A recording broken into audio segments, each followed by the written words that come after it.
Bonjour, je vous présente une chronique qui m'a permis d'ouvrir les yeux sur la profondeur du combat des cheminots.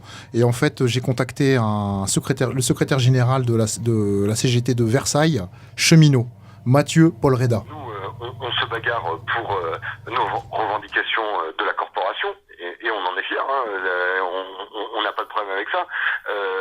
On défend nos revendications métiers des cheminots, mais à travers ça, on défend l'ensemble du service public ferroviaire, et ça c'est fondamental, parce qu'il nous parle du statut, il nous parle de je ne sais quoi, mais la douloureuse, derrière l'écran de fumée du statut, elle apparaît à travers le rapport Spinetta et le projet de pacte ferroviaire.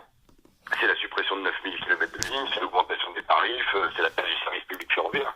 Et derrière ça, c'est pas pour rien que, par exemple, les électriciens et les gaziers se sont calés sur le même favori que nous, parce que eux aussi défendent la renationalisation de FGDF, la défense des services publics. On est tous les usagers les uns des autres.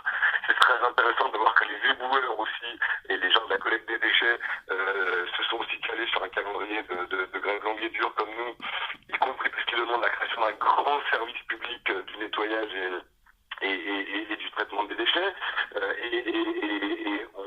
On se rend compte qu'effectivement, oui, nous on défend aussi nos revendications corporatistes, mais défendre le statut, défendre la possibilité de ne pas être licencié économiquement, pour nous c'est une revendication qui va au-delà des cheminots.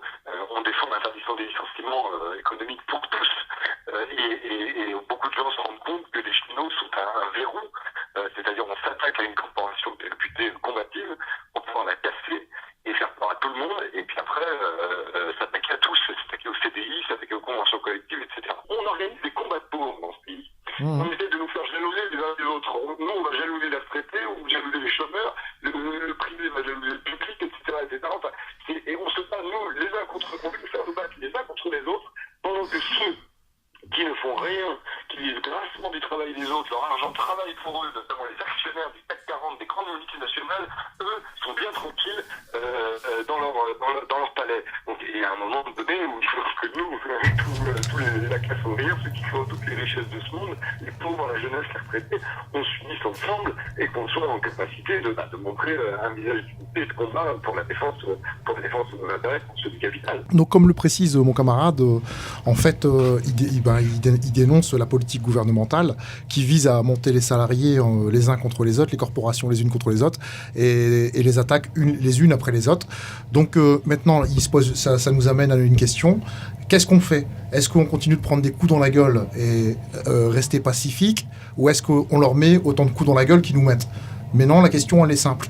Est-ce que le peuple français, qui pense avoir une histoire et être un grand pays, sera à la hauteur de ce à quoi on veut nous asservir, c'est-à-dire le capital, l'exploitation, les humiliations.